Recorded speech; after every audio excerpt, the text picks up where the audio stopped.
ఉదయకాలము తన పరిశుద్ధమైన నామము అన్న స్మరణకు తెచ్చుకొని ఆయన పరిశుద్ధమైన బిడ్డలకు మనం చేసి కొనసాగట కొరకు ఈ దినము దేవుడు చదివిస్తున్న మాట దేవుని యొక్క సన్నిధిలో దేవుని యొక్క దగ్గర చూస్తున్నప్పుడు దేవుడు తన ప్రజల కొరకు దేవుడు తన పరిశుద్ధమైన నామంలో తన ప్రజల మితమే తాను శుద్ధపరుచుకున్న విషయం. ఇది దేవుని యొక్క సన్నిధి.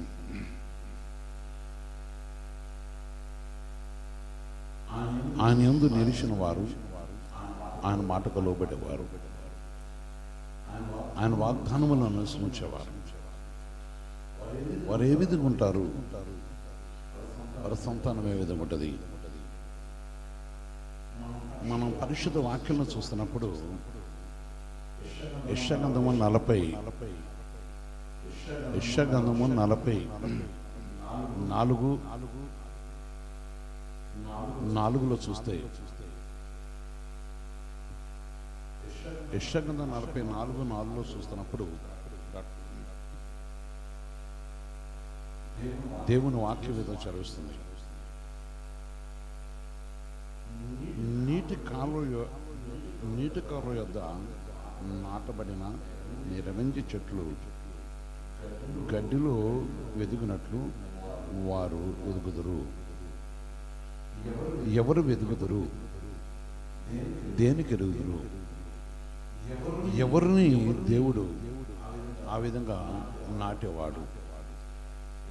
వారు దేవునికి సన్నిధిలో ఏ విధంగా నాటబడదురు? ఎవరు వెతుకటానికి కారణం అవుతారు? పరిశుద్ధ వాక్యం చదివిస్తుంది.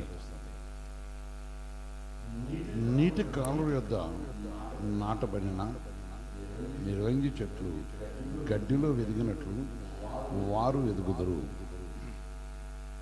ప్రియమైన పడ్లారా, దేవుని పరిశుద్ధమైన నామను బట్టి మనం వెదుగుటకును, ఈ దినమున పరిశుద్ధాత్మ దేవుని యొక్క నామను బట్టి నీటి కాలువల యుద్ధ ఉన్న చెట్లు వల్ల మన హృదయం మన జీవితం ఉంటకను, మనము పరిశుద్ధాత్మ దేవుని యొక్క నామను బట్టి మన ఫలించుటకను, మనం ఈ సర్వోన్నతమైన దేవుని యొక్క నామమున గణపరుచుటకను దేవుడు మనల్ని ప్రేమించాడు, దేవుడు మనకు అనుగ్రహించాడు. దేవుడు తన పరిశుద్ధ నామమును మనల్ని జ్ఞాపకం చేసుకున్నవాడు. దేవుడు తన పరిశుద్ధమైన సన్నిధిలో మనం జ్ఞాపేసుకుని సమయం ఇచ్చిన వాడు కనుక నీటి కాలువల యొద్ద నాటబడిన నిరవంగి చెట్లు గడ్డిలో వెదిగినట్లు నేను ఆ రీతులు నేను కరుణించేవాడు, ఆ రీతులు నేను కటాక్షించేవాడు, నీకు తన కృపగల సన్నిధిని అనుగ్రహించేవాడు, నీ మార్గములను ఆయన వెరుగును అని చెప్తున్నాడు దేవుని వాక్యం. మనం చూస్తున్నప్పుడు కీర్తన-గ్రంథం 1 చూస్తే 6వ వచనం దేవుని వాక్యం చెరుస్తుంది. నీతిమంతుల మార్గము యెహోవాకు తెలియను. అవును, నీతిమంతులు ఏ మార్గంలో ఉన్నారు, నీతిమంతులకు ఏమి కావాలి, నీతిమంతులకు కావాల్సినది ఏంటిది, నీతిమంతుల అవసరం తీర్చడం కొరకు లోకమునైన ఎంతో ప్రేమించాడు. లోకములో తన నామమున నిలిచిన వారు, ఆయన పరిశుద్ధమైన సన్నిధిలో నిలిచిన వారు, ఈరోజు దేవుడు ఎవరి కోసం వాగ్దానం చేస్తున్నాడో ఆ వాగ్దానం ఎప్పుడు కూడా ఆయన విడిచిపెట్టే దేవుడు కాదు, ఆయన మర్చిపోయేవాడు కాదు, ఆయన వాగ్దానం వల్ల జ్ఞాపకం చేసుకునేవాడు. అందుకే నరులను దేవుడు ఏ విధంగా కరుణించేవాడు, నరులకు దేవుడు ఏ విధంగా సహాయం చేసేవాడు, నరుల్లో దేవుని యొక్క మార్గం మీద నిలిచిన వారు, సత్యం మీద నిలిచిన వారు, నీతి క్రియ కలిగిన వారు, నీతి కార్యములు కలిగిన వారు, వారు ఉన్న స్థలముల్లో దేవునికి మహిమగా నిలిచిన వారు, వారు ఉన్న ప్రాంతంలో దేవుని నామను ఘనపరిచేవారు. ప్రియ సహోదరి సహోదరా, కొందరు నాతో చెప్తూ ఉంటారు, ఈ ఉదయకాలంలో దేవుడు చలవిచ్చే మాటను బట్టి ఎక్కడ నాటబడ్డావు, ఏ స్థలంలో నాటబడ్డావు? నీ మార్గం యెహోవాకు తెలుసునా? నీ మార్గం యేసయ్యగా తెలియాలి కదా. అంటే ఆయనకు తెలుసు నీవు నీతి క్రియలు కలిగి ఉంటే. నీతిమంతుల మార్గము ఆయన తెలుసు. ఆయన పరిశుద్ధమైన మార్గములో మనం నిలిచి తన మార్గమందు మన హృదయములను స్థిరపరచుకున్నప్పుడు మనం వెళ్ళవలసిన త్రోవలను సరళం చేసి తన పరిశుద్ధమైన నామను బట్టి మనల్ని కరుణించి ఆయన సరళం చేసేవాడు. ఆయన ప్రతి మార్గమును కూడా మన కొరకు సిద్ధపరిచి తన పరిశుద్ధమైన నామను బట్టి స్థిరపరిషదను. యెషయా-గ్రంథము 45:2 చెప్తున్నాడు. యెషయా-గ్రంథం 45:2 చూస్తే, నేను నీకు ముందుగా పోవచ్చు మెట్టకున్న స్థలములను సరళము చేసేదను. మెట్టగా ఉన్న స్థలములను సరళం చేసేదను. ఇత్తడి తలుపులను పగలగొట్టేదను. ఇనుప గడియలను విరగొట్టేదను. ఇనుప గడియలను విరగొట్టేదను. ప్రియ సహోదరి సహోదర, దేవుని మాట చదువుస్తుంది.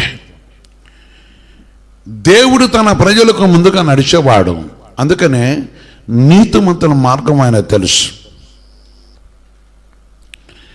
నీతిమంతులకు త్రోవ ఆయనకు తెలుసు. నీతిమంతులు కావచ్చింది ఆయన సిద్ధపరిచేవాడు. వారి తన పరిశుద్ధమైన నామమందు ఆశీర్వదించే దేవుడు. వారి కొరకు సిద్ధపరిచిన ప్రతి ఈవును కూడా అనుగ్రహించేవాడు. ఈరోజు నీ మార్గం యేసయ్యకు తెలియాలి. నీ త్రోవలు యేసయ్యకు తెలియాలి. నీవు యేసయ్య మార్గంలో ఏమై ఉన్నావో నీ త్రోవలు ఆయన చూస్తున్నవాడు. నీ మార్గమును ఆయన చూస్తున్నవాడు.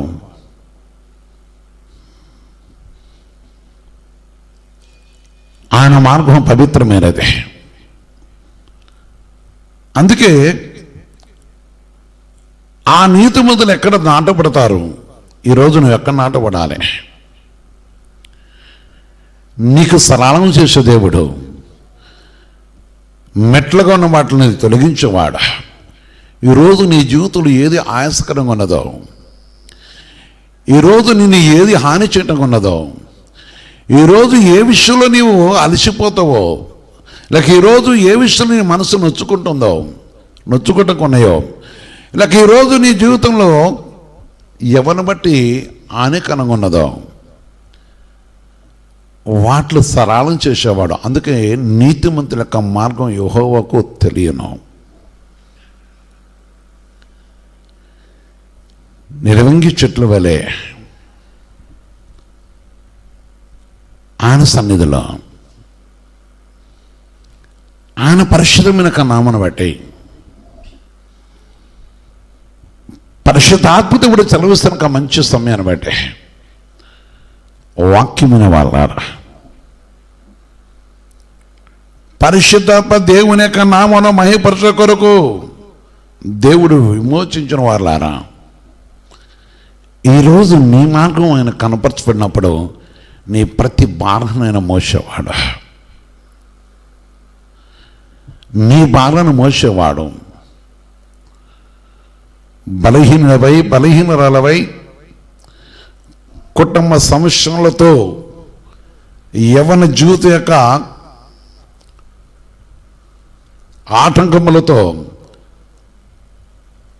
ఒకళ్ళు అలసిపోయే సమయము, అలసిపోయే విషయాలు అడ్డుగా ఉండే విషయం ఏదన్నా ఆయన దాన్ని తొలగించి పరిష్కరించేవాడు.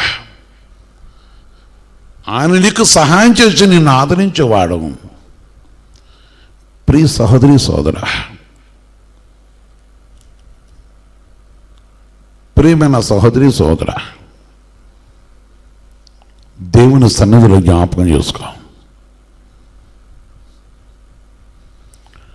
పరిశుద్ధ దేవుడు నేను చూస్తున్న దేవుడు. అందుకే తన ప్రజల వల్ల తన చూపుతున్న ఒక గొప్ప ప్రేమ వారికి వారి సంతానాలు కూడా, వారికి వారి సంతానాలు కూడా తన కటాక్షంగా పదే.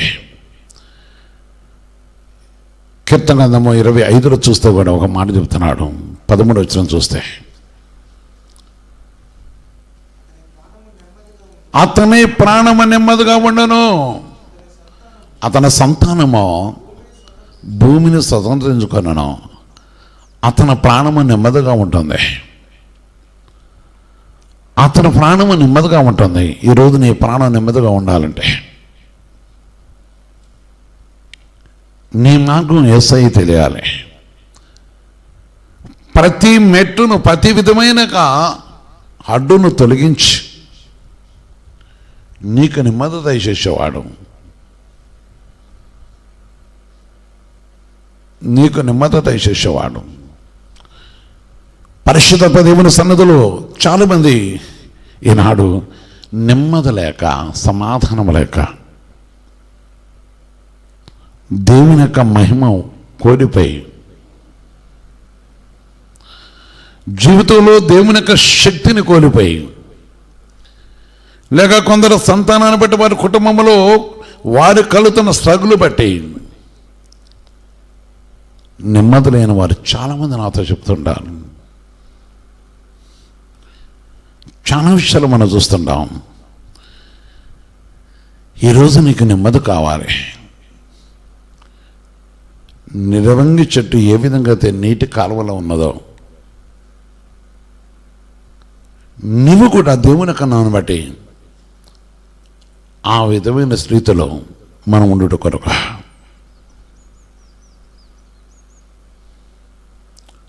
పరిశుద్ధాత్మ దేవుని స్థలంలో మనం నిలిచి ఈ సర్వోన్నతమైన దేవుని నామమును బట్టి నువ్వు ఫలించుట కొరకు అతని సంతానము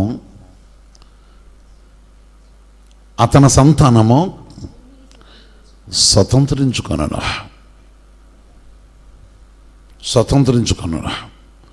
నీతిమంతుల సంతానము వారు బలవంతులుగా ఉంటారని 112 చెప్తున్నాడు. 2వ వచనం చూస్తే, ప్రియ సహోదరి సోదర, వారి సంతతి వారు భూమి మీద బలవంతులు కుదరా, యథార్థవంతులు వంశపు వారు, యథార్థవంతులు నీతిమంతులు దీవింపబడుదురు. దేవుడు దీవించేవాడు, దేవుడు ఆశ్రయించేవాడు, దేవుడు కరుణించేవాడు. నీ యథార్థంగా ఉంటే నీ సంతానం దీవింపబడుతుంది. నువ్వు నీతిగా ఉంటే నీ మార్గం ఆయన చూస్తున్నాడు. ప్రియ సంగమా, ఆలోచించాలి. ఈ వాక్యం వింటే మాట్లాడారా, మీరు ఎవరైనా కావచ్చు, ఏ స్థలంలో ఉన్నవారైనా కావచ్చు,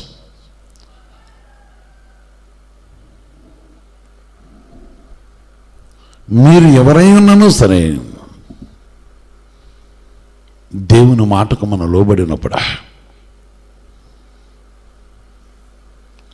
దేవుని మాట నిరీక్షన్నప్పుడు, దేవునితో మన నిరీక్షన్నప్పుడు ఆయన సెలవిస్తున్నమాట. ప్రేమ సంగమా లేక దేవుని వెళ్ళారా, ఆలోచించు. మార్గము దేవునికి తెలియాలి. అందుకు మనం యథార్థపరులమై ఉండాలి, నీతిమంతులమై ఉండాలి. నీతిమంతులుగా నిలిచి ఉన్నప్పుడు ఆయన తప్పకుండా కార్యం చేసేవాడు. వారి సంతానాన్ని దేవుడు బహుగా విస్తరింపజేసేవాడు. ఆశీర్వదించేవాడు, ఆయన దీవించేవాడు, కరుణించేవాడు.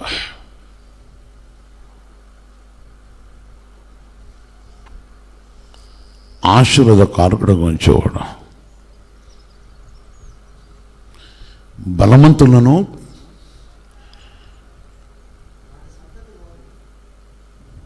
వారి సంతతి వారు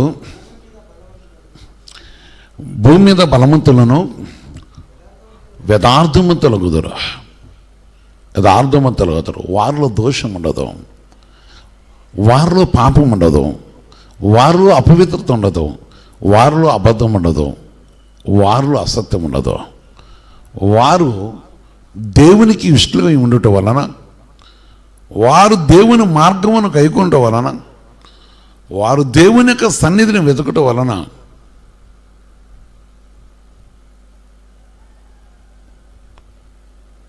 వారు దేవుని సన్నిధిని వెతుకటం వలన వారు బలవంతులుగా ఉన్నారు. కారణం ఏంటంటే వారి మార్గం ఆయనకు తెలుసు. వారిని దుష్టు చేతుల పన్నీడు, వారిని అపవాది చేతుల పన్నీడు, వారు అబద్ధకు చేతుల పడరా, అబద్ధకుల చేతుల పడరా. ఒక దినమునక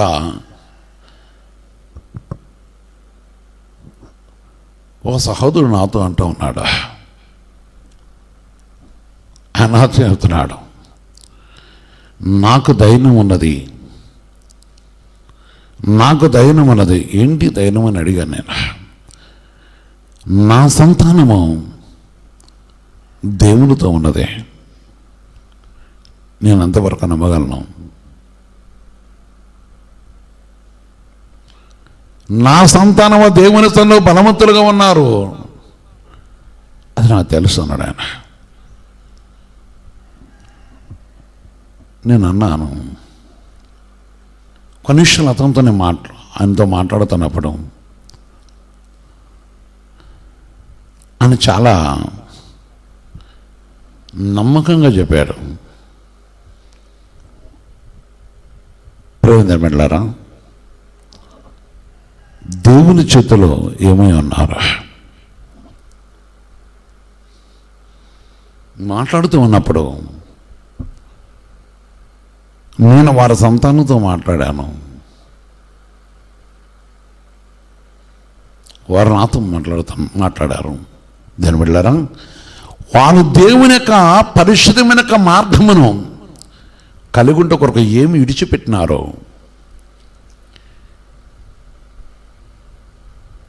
ఏ ఉన్నతమైన విధానాన్ని విడిచిపెట్టారో, వారు ఏ విషయాన్ని విడిచిపెట్టారో వారు బాహటంగా కొన్నిసార్లు సాక్ష్యం ఇచ్చినప్పుడు నేను చాలా, అయితే అపవాది వారిని శోధించడానికి ఎంత ప్రయత్నం చేసినా వారిని శోధించలేదు.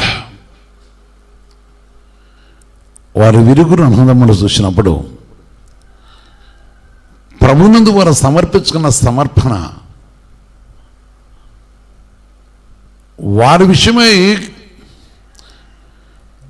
వారి ఫ్యామిలీ పరంగా వారి ఇచ్చక అంటే సిద్ధపాటు ఏర్పాటు చూసినప్పుడు, అవునా బలవంతులే వాళ్ళు, అపవాదికి దొరకరిక అనిపించింది. అవును కూడా, ఎందుకంటే వాళ్ళలో ఏ దోషము అంటే అనగా ఏ స్వార్థము లేదు, వారిలో ఏ రహస్యమైన కోరికలు లేవు, వాళ్ళలో ఏ విధమైన అంగలార్పులు లేవు. ఒకటే ఉన్నది, ప్రభువు మహిమ కొరకు. వారు వారి ఫ్యామిలీస్ చూసినప్పుడు చాలా బలవంతులుగా అనిపించారు. గమనిస్తున్నారా, చాలామంది కొన్ని బలహీనతలు ఉన్నాయి. ఆ బలహీనతలు బట్టి బలమును పోగొట్టుకుంటున్నారు. ఆ బలహీనతలు బట్టి వారికి శరీరం క్షీణించిపోతుంది. ఆ బలహీనతను బట్టి వారి కుటుంబంలో దేవుని ఆత్మ ఉండలేదు. ఆ బలహీనతను బట్టి, ఆ స్వార్థమైన విధానాలను బట్టి, వారిలో ఉన్న కోరికలు బట్టి వారి నిస్వార్థంగా ఉండవలసిన వారు స్వార్థంగా ఉండే విషయాన్ని బట్టి, ఆ బలహీనతలు బట్టి పరిశుద్ధత దేవుని యొక్క శక్తిని పొందలేకపోతున్నారా? వారు ప్రభు ఆత్మని కలిగి ఉండలేకపోతున్నారా?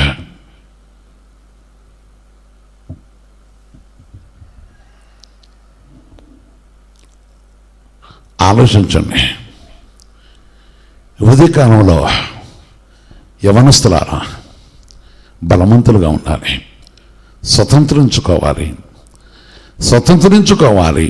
దేవుని ఆత్మను స్వతంత్రించుకోవాలి, దేవుని యొక్క శక్తిని స్వతంత్రించుకోవాలి. ఇప్పుడు మనం చూస్తున్నాం, ఈ లోకంలో వచ్చిన ఈ వైరస్ను బట్టి మనిషికి కావలసింది ఫస్ట్ ధైర్యమును, అదేవిధంగా ఆయన బలవంతుడిగా మార్చబడాలి అనేది చాలా ప్రోత్సహిస్తూ ఉంటారు, ప్రకటిస్తున్నారు. అందుకే అప్పుడు దాన్ని నువ్వు జయిస్తామని. అవును, మనము కూడా పరిశుద్ధాత్మ దేవుని యొక్క మాటలపై ఆధారపడుతున్నప్పుడు, ఈ జీవగల దేవుని యొక్క మాటను మనం గ్రహించినప్పుడు, ఈ సజీవన దేవునితో మన కలిసి ఉన్నప్పుడు, ఆయన నామను బట్టి మన హృదయం ప్రభు తండ్రి కట్టబడినప్పుడు బలవంతులుగానే మార్చబడతారు. అందుకే యెషయా 44:3 చెప్తున్నాడు,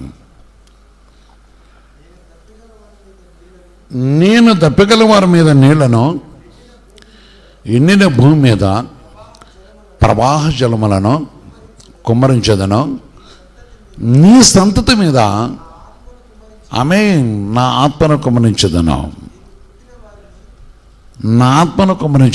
నీకు పుట్టిన వారిని నేను ఆశీర్వదించదను. ప్రియమైన దేవులారా, దేవుడు ఆశీర్వదించాలి, దేవుడు దీవించాలి, దేవుడు కనికరించాలి, దేవుడు కటాక్షించాలి, దేవుడు కరుణించాలి. ఆయన దీవించేవాడు. దేవుడు ఆశీర్వదించి, నాకు ఈ పెద్ద, లేక నా కొడుకు ఇది సంపాదించాడు, లేక నా కొడుకు లేక కొన్ని విషయాలు చెప్తూ ఉంటారు. అది దీవెన కాదు, దేవుడు దీవించేది కావాలి. ఆత్మానుసరమైన ఆశీర్వాదంతో ముందు కొనసాగాలి.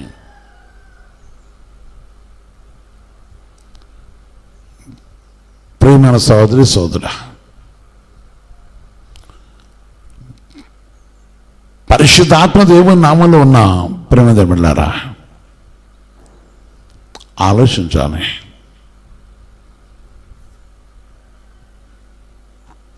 ఆయన పరిశుద్ధుడు.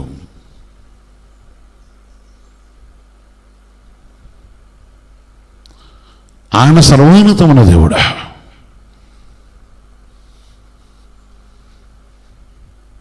ఆయన సజీవమైన దేవుడు. ఈరోజు నిన్ను దీవించే దేవుడు. ఆయన మాట గొప్పది. నిన్ను పరిపూర్ణంగా ఆశ్రయించే దేవుడు.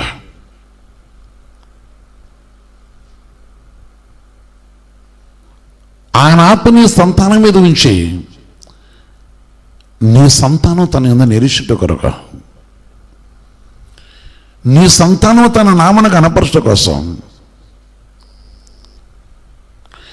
నీ సంతానం తన పరిశుద్ధ నామక కీర్తి కలుగుట కొరకు ఆయన ఆత్మను కుమ్మరించి,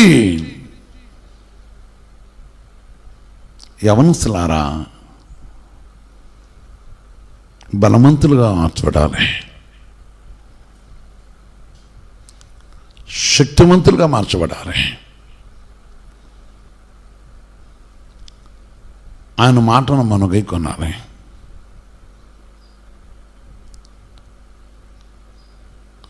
దేవుడు ప్రేమించి తన అనుగ్రహించిన మహాకృప మనం కలిగి దేవునితో కలిసి కోసం దేవుని ఆత్మతో బలవంతులు కావాలి. పరిశుద్ధాత్మ ద్వారా మన బలవంతులు కావాలి. అందుకొరకే ఎండిన భూమి మీద ప్రవాహ జలములను కుమ్మరించేదను, నీ సంతానం మీద నా ఆత్మను కుమ్మరించేదను. నీకు పుట్టిన వారిని నేను ఆశ్రయించేదను. నీటి కాలువల యొద్ద నాటపడిన ఇవన్నీ చెట్లు వెళ్ళి గడ్డిలో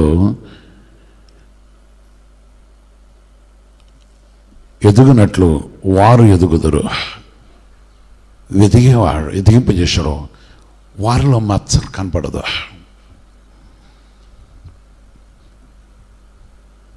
ఆలోచించండి. నిన్ను ప్రేమించిన దేవుడు, నిన్ను ఆశ్రయించే దేవుడు ధనమిస్తాడు, ఐశ్వర్యం ఇస్తాడు, నీవు అడిగినప్పుడు నీకు ఉద్యోగం ఇస్తాడు, నీవు అడిగినప్పుడు నీవన్న రీతిని బట్టి ఆశ్రయించేవాడు. ఓ సహోదరి ఒక యమనస్తురాలు నాకు ఫోన్ చేసి నాతో మాట్లాడుతూ ఉంది.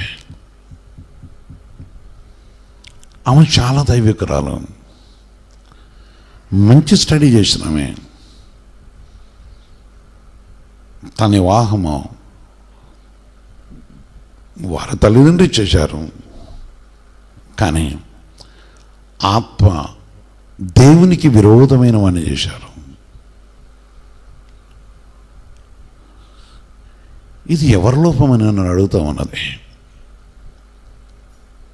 ప్రేమ బిడ్డలారా, ఆలోచించండి.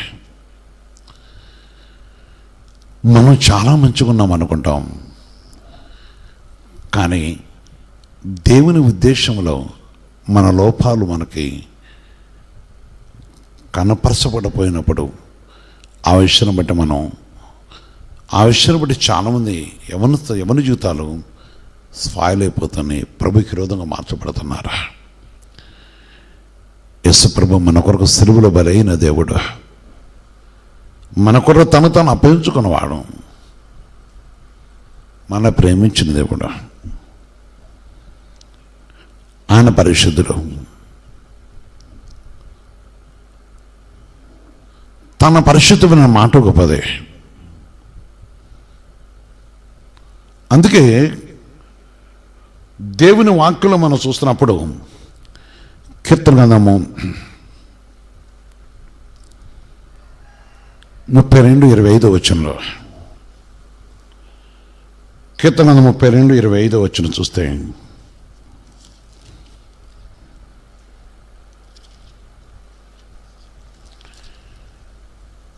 దేవుడు నాడు నేడు దేవుని యొక్క పరిశుద్ధ వాక్యలు మనం చూస్తున్నాం. దేని బిడ్డలారా, కీర్తన 37:25 వచనంలో చూస్తే చక్కని మాట దేవుని ఆకం చరుస్తుంది. నేను చిన్నవాడనై ఉంటేనే, ఇప్పుడు ముసలివాడనైతేనే, అయినను నీతిమంతులు విడవబట్టను, నీతిమంతులు విడవబట్టగాని వారి సంతానము భిక్షమిత్రుడు కానీ నేను చూచి ఉండలేదు. నీతిమంతులు విడవబట్టగాని వారి సంతానం భిక్షమిత్రుడు కానీ చూచి ఉండలేదని నేను చిన్నవాడు ఏంటి ఇప్పుడు ముసలివాడినైనని సాక్షిస్తున్నాను.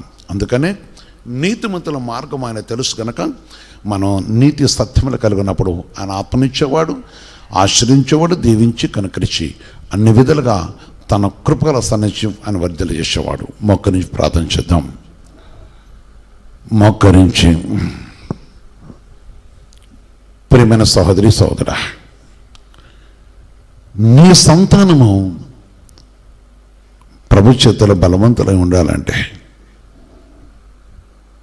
నీతి క్రియ కావాలి. చాలామంది యవనస్తులు నేను టవట కారణము నా తల్లిదండ్రులు చెప్తూ ఉంటారు. ఆ స్థితిని తెచ్చుకోకూడదు. ప్రార్థన చేద్దాం.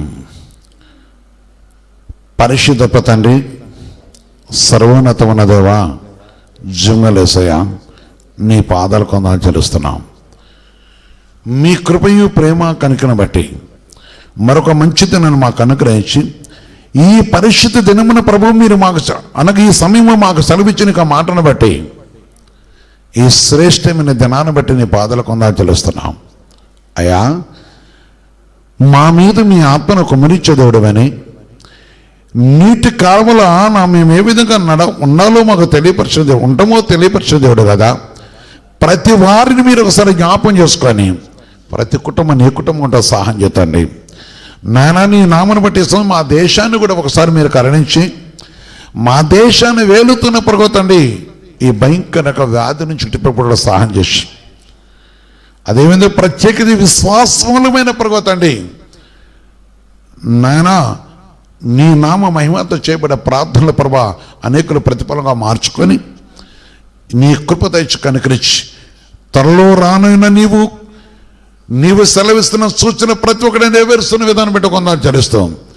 ఈ సత్యాన్ని గ్రహించే ప్రతి వారికి దయచేసి మా కొరకు ఆనాడు మ్రాణ మీద ప్రాణం దారిపోసిన తండ్రి, ఈనాడు కొరకు మా ప్రాణ విమోచన కొరకే మీరున్న తండ్రి కనుక నీ పరిశుద్ధన ప్రతి వారిని పేరు దర్శించి కనికరించి కటాక్షించి మీరు దీవించి మీరు ఆశ్రయించమని యేసుక్రీస్తు పరిశుద్ధనామమున ప్రార్థించి ఉడుకొస్తున్నాను తండ్రి. ఆమేన్, ఆమేన్.